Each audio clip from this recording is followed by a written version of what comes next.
Hey guys, welcome to Mara's Junk Drawer. I am Mara and welcome to another vlog being started in the car. I am on my way into the grocery store. It is Sunday and it is 10:04. So this is like a late start to my day. I just felt like I needed to extend myself grace, so I stayed in the bed. I did some Bible study, listened to a sermon, got a video uploaded on YouTube, and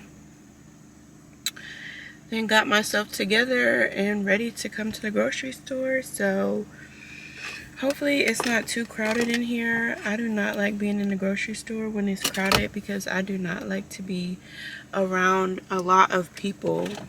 I do not like being around a lot of people. I don't feel like being bothered. So on the agenda for today, I think we may do some exploring in Half Price Bookstore, which after I drop the groceries off, I need to get my coupon, so I need to make sure I make a mental note of that. So we might go to Half Price Bookstore because the area that I need to go in, which is Marshall's and Target, there's a Half Price Bookstore in that plaza. So why not? So yeah, let's go into the grocery store and hurry up so we can make moves because so while I'm grocery shopping, I'm going to be listening to the rest of Geisha A Life by Mineku Awasaki. She is the original geisha. She's the one who sued the author who wrote Memoirs of a Geisha with the adaptation. There was also a movie adaptation for the book. She sued him for defamation of character because I guess he pulled inspiration from their confidential conversations for characters in the movie, and I guess as well, I don't think she likes how geishas are, you know,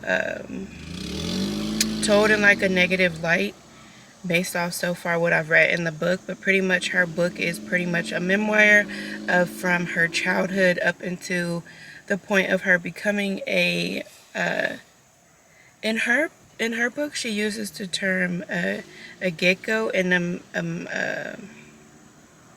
mieko, a gecko and a mieko, something like that. She doesn't use the term geisha.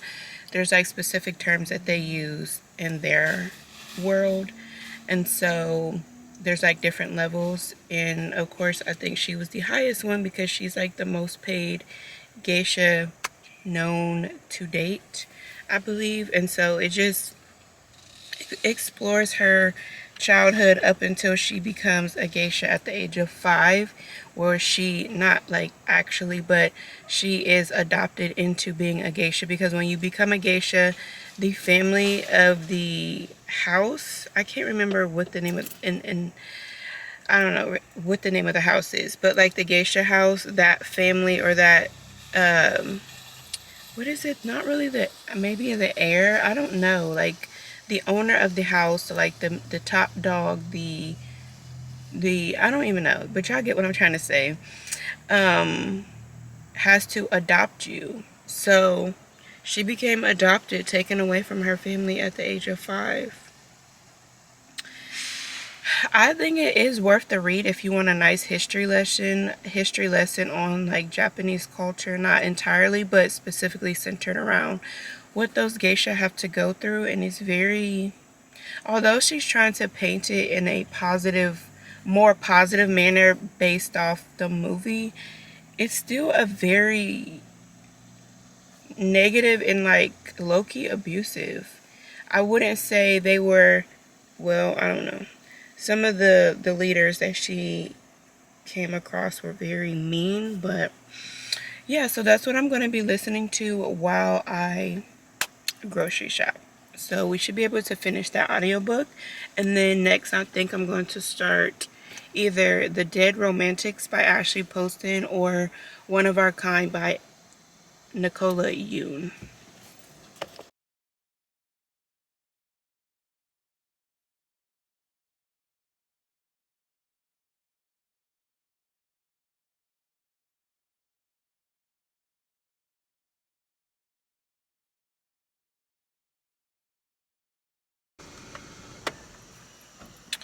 Alright guys, so I am out of the grocery store and I desperately need some hand sanitizer. Here we go. Hand sanitize these hands. And I am almost done with Geisha A Life. And child, this book is it's just a thought. It's crazy how different cultures have like different thought patterns. Because right now she's just talking about her experience with Queen Elizabeth. She does talk about a lot of different presidents, experience with different presidents that she has met when they have booked her for certain events. Right now she's talking about a man that she was with, where this man was literally trying to, like, stressed out, trying to leave his family. His wife was like, no, I am not about to divorce you so that you could go marry this woman. And Mineku, the geisha, the one who memoir it is, she was like, okay, well, I will be with you until you are able to convince your wife to divorce you. And but under one condition, like, never lie to me. And I can't remember what her other stipulation was, but child, that's just crazy, bro. Like, I don't know if that's the person that she's actually with to this day, but child. Anyway, so I got these new Larbar trail mix bar. This one is peanut butter and jelly. I also got a regular Larbar. My favorite is these chocolate chip ones, chocolate chip cookie dough. So good. It's just if you don't like dates, then you're not gonna like these, because that's the foundation of the bar. But I want to try this bar really quick. And then I also got a coconut water for hydration. This is coconut water with pineapple. So I just got this trail mix bar just to get something in my system, because I haven't ate breakfast yet. And I don't know what I want to eat. I'm not hungry yet. It's because of I'm on my period, and I just feel, you know how it go. So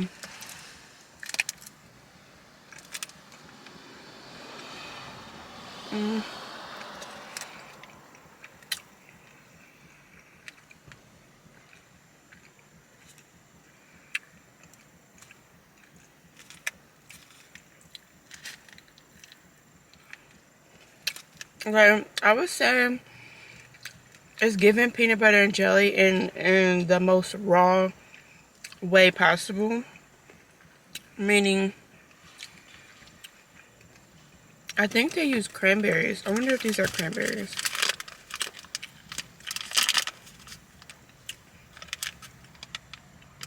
Okay, yeah.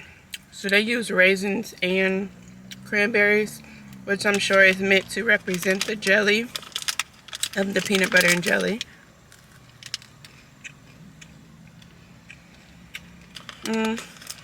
They did have other flavors, but I just went with this one.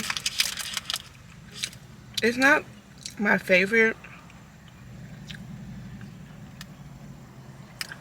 I feel like the peanuts take over, like,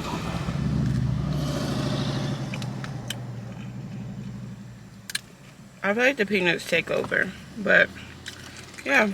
So I'm about to go home, put these groceries up, and then we're gonna hit some stores.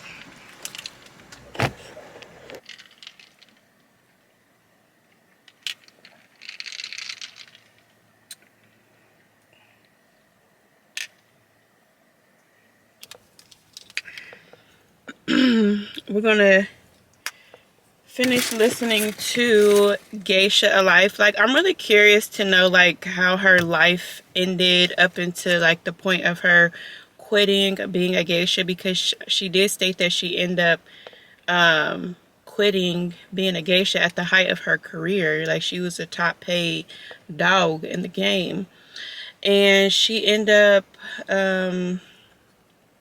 quitting. And I think she said it was due to, like, them not getting, like, I want to say, like, education and stuff like that. but I'm not really sure. So I'm really curious to know what chapter am I on? 34. How many chapters are there? 37. So we only have a few more chapters to go. So I'm really curious to see like if she ended up marrying the guy that was already married, or did she find, come to her senses and get like her own man. But yeah. This coffee gave me the boost that I needed because my energy is, y'all, it's depleted because I am on my period, so I'm trying to like push through it, but I feel very just, and I also want to get back home and give myself some time to be able to have like a Sunday reset, clean up, get in my planner and plan for the week. Because last week, baby, me like strategically planning my day like by like time slots and what to do each day. Like first I just made like a complete list of all that I needed to do that week, and then I divided the task into like specific days, what will work on each day. And baby, that worked out so great for me instead of like causing myself to have anxiety.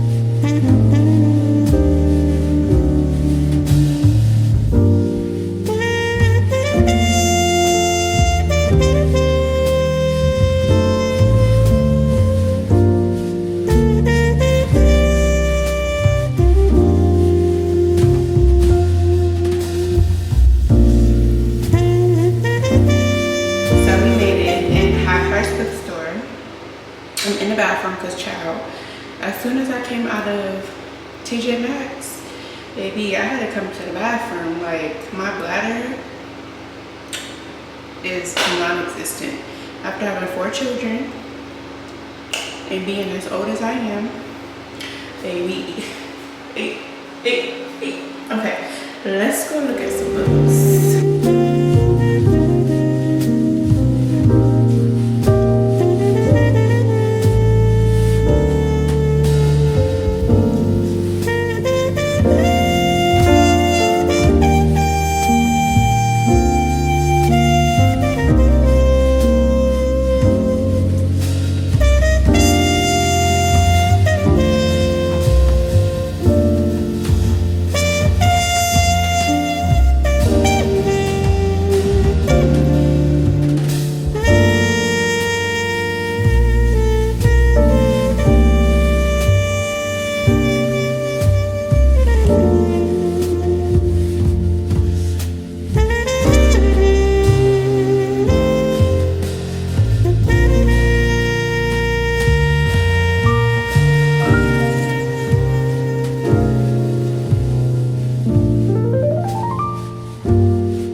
originally went in there because I had a coupon, and child, I left my coupon in the car, so I brought the Dead Romantics with me. But like Half Price Book gave these coupons, and they have like this coupon, it's like you can use it through July and August. It's only 10%, but still it would have been something. But I did not feel like walking all the way back out to the car. So I originally wanted to get the what is it? I wanted to get 100 Years of Solitude by Garcia. Is it what's his name? Something Marquez. Garcia Marquez. I can't remember. Is it child? I don't remember his first name, but I think it's like Garcia Marquez, if I'm not mistaken, because that is going to be coming out on Netflix soon. I think it's Netflix. It's an adaptation, a show adaptation. It's going to be a series, I think a limited series on Netflix. So I wanted to get that book and read it, but I might just have to check it out from the library and read it.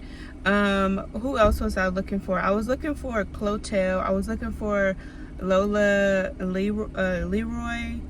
I can't remember the authors, and a couple other books that were like published in the 1800s by Black authors. Of course they did not have them, so I would just have to order them. I don't even know if they're in publishing anymore, but anyways, so I ended up getting Tumbling by Diane McKinney Whetstone. Tumbling. I was going to get Jubilee, but that copy was yellow. I'm like a stickler about yellow pages because I just be thinking of like bed bugs and like those book bugs, and like a lot of like older Black books in Half Price Books has like a lot of dust and stuff on them. Like they need to do a better job at like dusting their books regularly, just so that to keep the state of the books up. And then I also got House of Eve by Sadiqa Johnson. She wrote The Yellow Wife, and she did a phenomenal book with The Yellow Wife. The Yellow Wife is based off of a true story of Mary Lumpkins, who was a mulatto woman who lived on a prison plantation. The husband owned a prison on the plantation, which was pretty much the jail of that town, and it was called the Devil's Acre. And when he passed away, Mary Lumpkin turned it into God's Acre, and she created an HBCU for her Black people.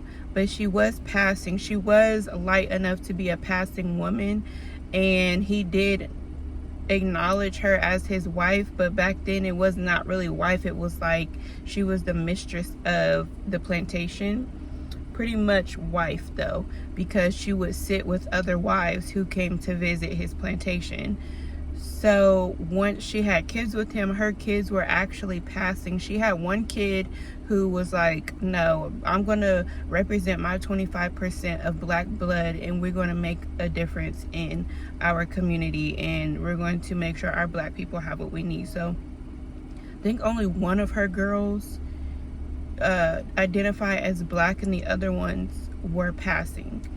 I can't remember how many girls she had. I want to say she had 4 daughters by him. She did have a Black son who was from a previous, like the man that she actually was in love with. And so he did kind of low-key allow her to have a son, but she ended up, okay, and let me not tell you because that's a spoiler, what ended up happening to her Black son. But yeah, so I'm excited to read The House of Eve. It says in 1950s Philadelphia, 15-year-old Ruby Pearsall is on track to becoming the first in her family to attend college, but a taboo love affair threatens to pour her back down into the poverty and desperation that has been passed on to her like a birthright. Eleanor Corliss arrives in Washington, D.C. with ambition and secrets. When she meets the handsome William Pride at Howard University, they fall madly in love, but William hails from one of D.C.'s elite wealthy Black families, and his parents don't let just anyone into their fold. Eleanor hopes that a baby will make her finally feel at home in William's family and grant her the life she's been searching for, but having a baby and fitting in is easier said than done With their stories colliding in the most unexpected of ways, Ruby and Eleanor will both make a decision that change the trajectory of their lives. Have you guys read anything else from Sadiqa Johnson? She also has And Then There Was Me, Second House from the Corner, and Love in a Carry-On Bag, outside of Yellow Wife. I think she does an excellent job with historical fiction. If you love historical fiction, I would recommend The Yellow Wife, because that book is phenomenal. I absolutely loved it. It was in Virginia. I don't think the HBCU is still standing, but I think the memorial, or like the historical site, is. So we need to take a trip to Virginia.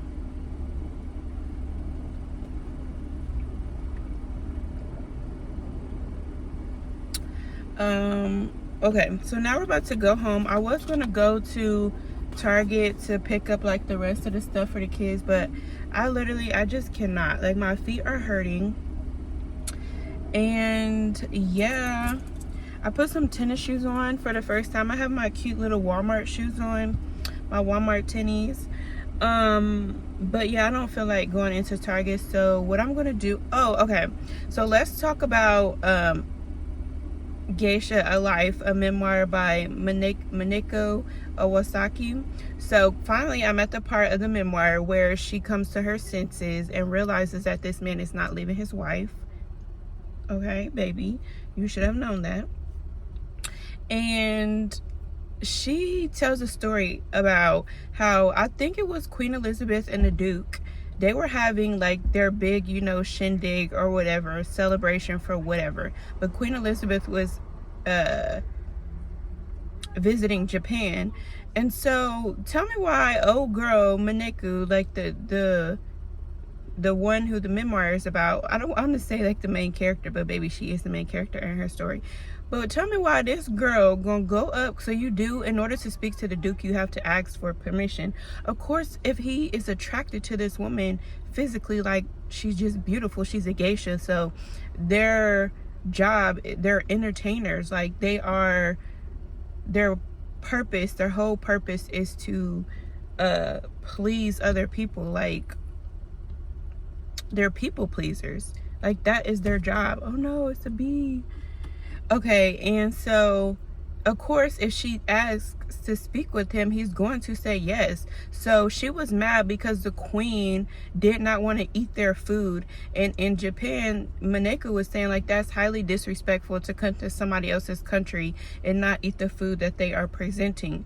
But I'm like, girl, what if she has certain diet restrictions? Like, somebody should not have to force themselves to eat to please somebody else. But with her people-pleasing nature, like, she feels that way. Like, she is 100% certified people pleaser, despite she's a very proud person as well, but like very stubborn. So she never really wanted to be a geisha. She only did it to help her family out, her father per se. And so she really rode up on the queen's man just to make her jealous, to teach her a lesson. Like, when you come to somebody else's country and they make you food, you better eat it. Like, and then somebody called, like, from the party, or like whoever was making sure the Duke and the Queen was, situated at night. The Duke and the Queen end up sleeping in separate quarters.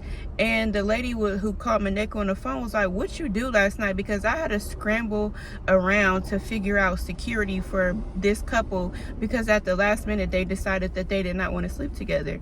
And then Mineko was like, she ended up subliminally telling on herself, and the person on the phone ended up putting two and two together.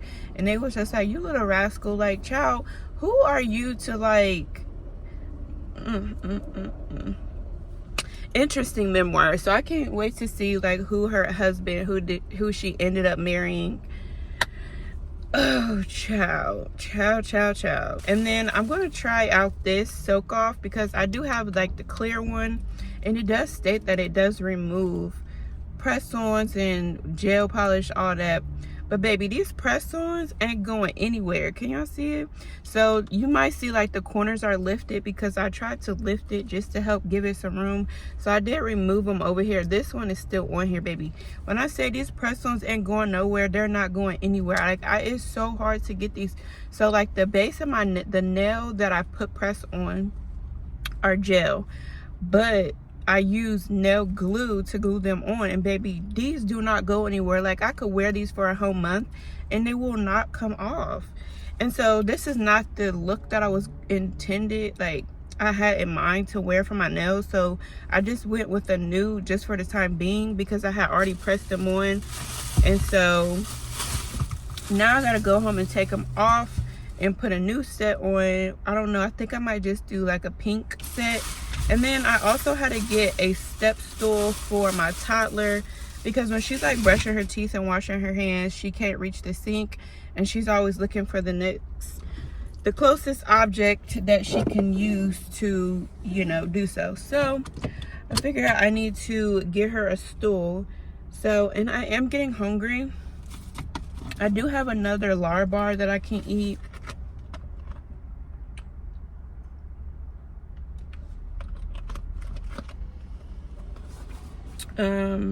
Yeah, so we're gonna go home, take these press offs, take these nails off, do another set. I'll probably like start cleaning and stuff.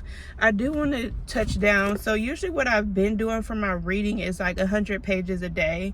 That's usually what I allow myself to do, especially if I'm like busy or something. So I would just do like 100 pages a day.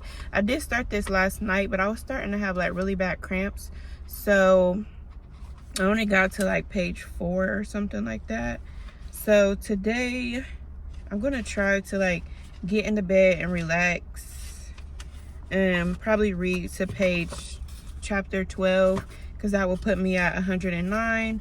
I have 7 days left on this, as well as One of Our Kind. So I might have to read 50% today and 50% tomorrow and then start One of Our Kind. But yeah, we're going to go home and